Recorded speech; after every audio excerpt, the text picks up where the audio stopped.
to disconnect and disconnect two connectors on there, and with that I should be able to get everything out. If you look closely, you can see how bad it is. You have diesel just dripping down. Not an ideal. So to get the filter off, let's start first. We have a 1/2 inch.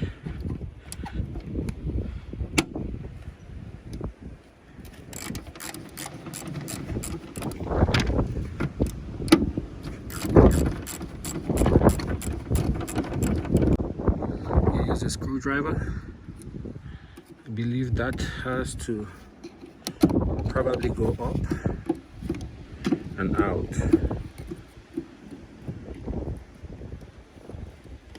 So let's try that. So as you can see, you lift it up and then you have it out.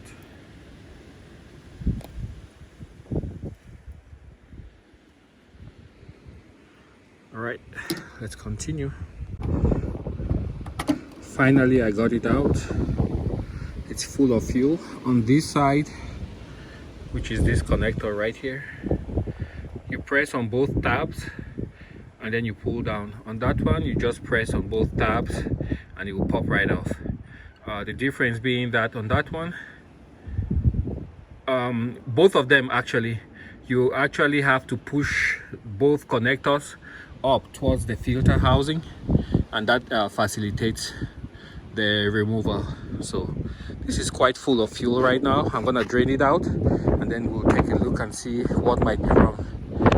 I see some dripping down there, and it's quite difficult to tell exactly where the leak is from, but I guess we'll figure it out.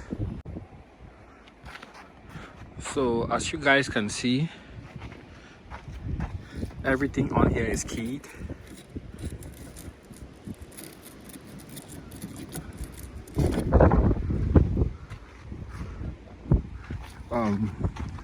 So we're gonna use an oil filter removal tool to get that out. Oops, I have it on wrong. So like that. Try not to break that housing, it's plastic. It's on there pretty tight. Just take my time, lefty loosey.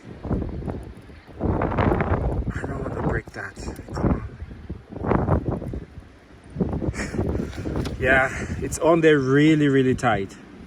I don't know if that's the top spec. I'll keep going. Wow. Yeah. Holy smokes. Okay, I'll try to tighten it up, see if that helps.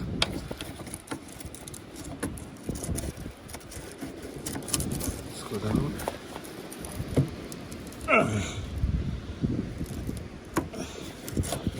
And I'm exerting quite a bit of force there, guys. I don't know if there's some ice down there. Oh, there we go. Whew. So they have this marker right there that corresponds to another point right there. So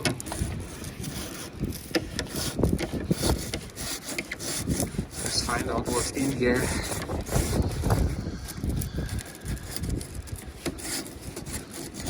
Okay.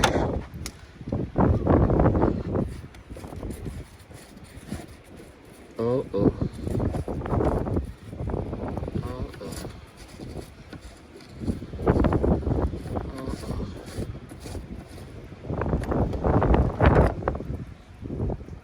Wow. Doesn't look too bad.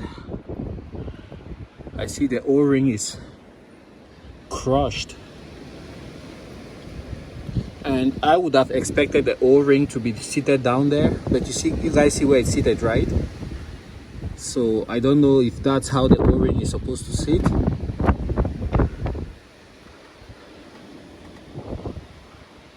I'm not sure, I don't know, but yeah, that's what it looks like inside. Okay, let me pull out the filter.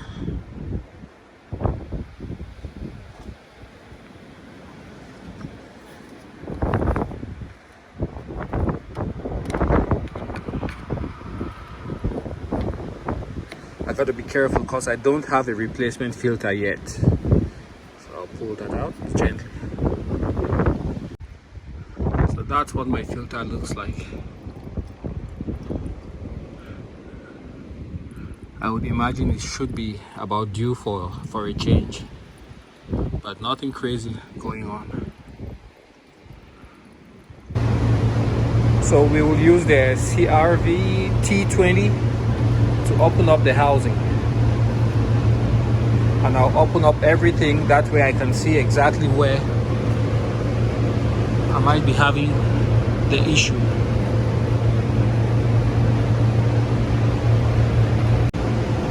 Alright, I got everything loose, so I'll just use this now and spin with my hand to get everything completely out of the housing. So there were 1, 2, 3, 4, 8 screws, a total of 8 screws, and they use a T20. So I got everything out. Now we're just going to tear apart everything. You can see my inspection date, 24th January 2018. So pull that out gently. You see the O-ring in there. It's one. Let's pull out the second one. Another O-ring. And then we have this cap that we have to pop off. So I used a screwdriver and gently, very gently, I pried up both sides, there and there. And you can see it's opening up already. There. There seems to be another gasket underneath. Right there. So whatever the case is, one of these gaskets was leaking. I'll see if I have equivalent replacements. And for this very last piece, I just used a pair of pliers and I was able to pull that out. Nothing really wrong on there that I can see. There's a hole in there. There might be a gasket in there, but I don't see anything. So that's what we got. That's what the fuel filter has. So one of those gaskets, I don't know which one is leaking. Okay, I'll try to reassemble everything after cleaning up the housing. So in here I have a variety of O-rings, which you guys can see. And the plan is to take out the O-rings and try to find an equivalent or something close. My thought is that probably the O-rings that we have on this filter are meant for a warmer climate and it's just too cold out here. That's why they are failing. When it's warm during summer, spring, fall, I don't have any leaks, but when it gets very cold, that's when I have all sorts of leaks from this housing. Okay. So I took out the first O-ring. You can see how it is squished. It's quite hard, even though it's warm in here, but yeah, quite hard and not very pliable. So I'll be looking for an equivalent here and swapping it out. All right, and I will do the same for all the others. I don't have anything this big, so I might skip that one. And that's kind of a match.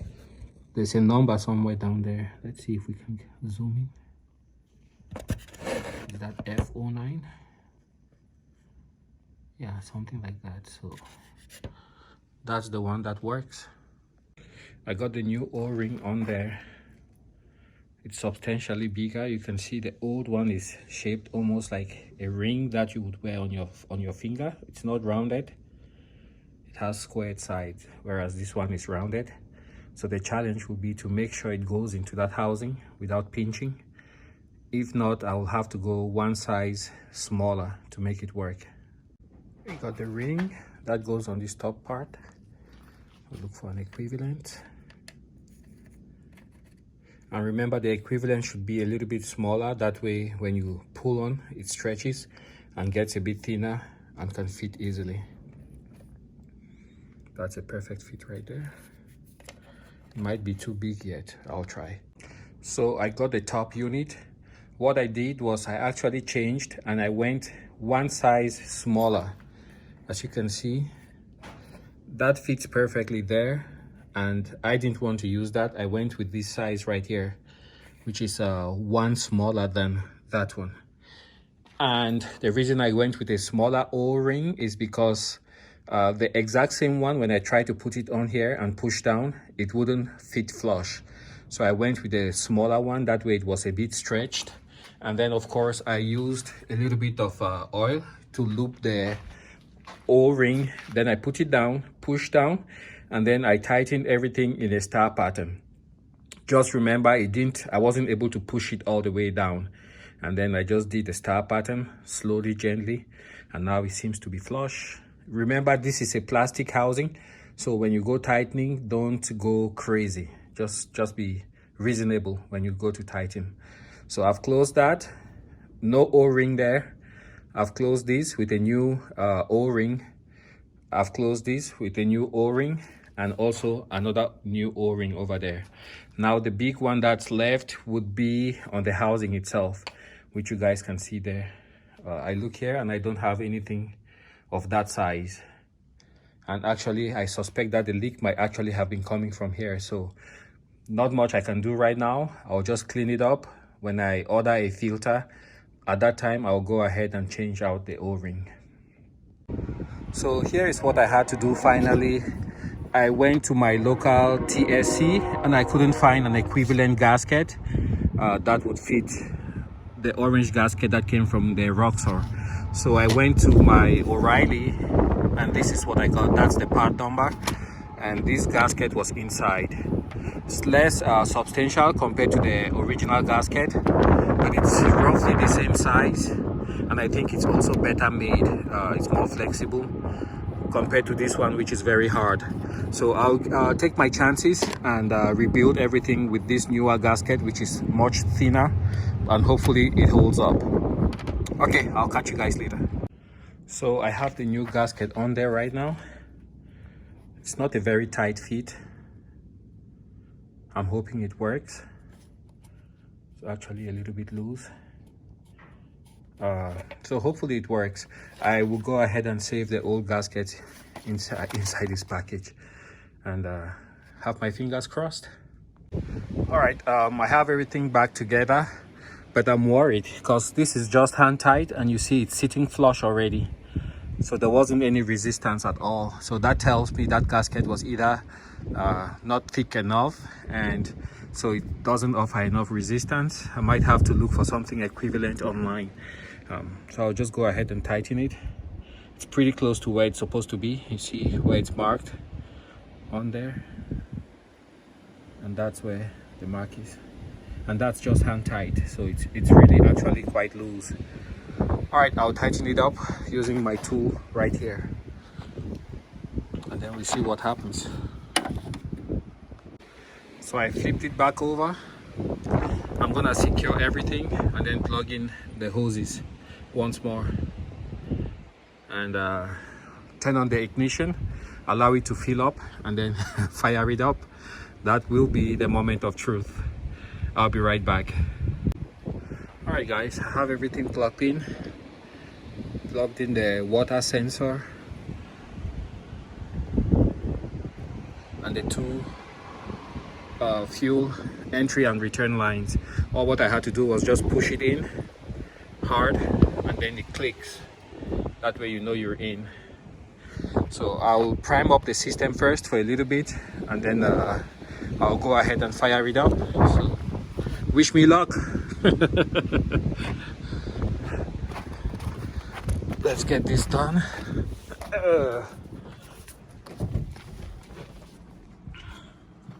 Of course, to start up the Roxor, you need to step on the clutch. Make sure I'm in neutral.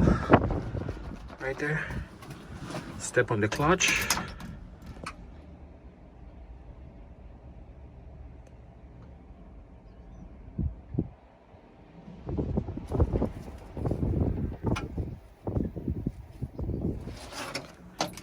That's not good. So might have a massive leak. That's not good. Yep, exactly where I thought. So that gasket did not work. I'll be back tomorrow to try. I made quite a mess. Alrighty, that's enough for today. I guess I'll just leave the Roxor seated here and I'll be back tomorrow.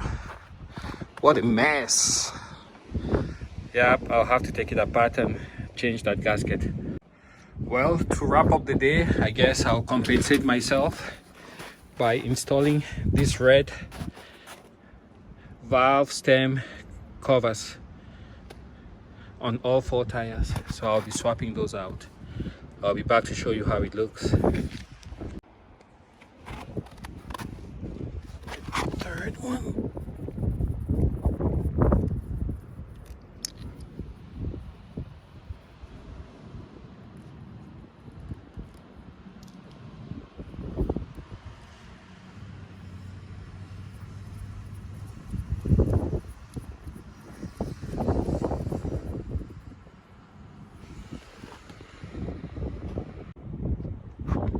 And the last one.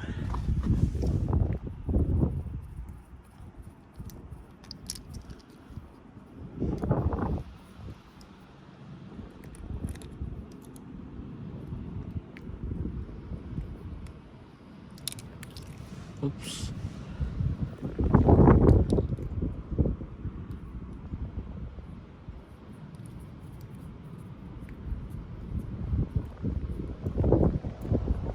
Looks crooked.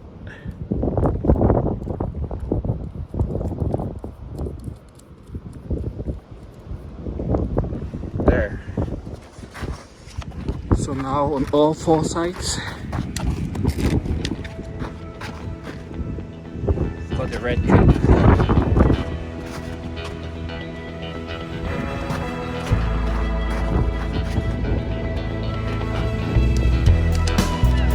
Alright guys, thanks for watching and I'll catch you guys tomorrow.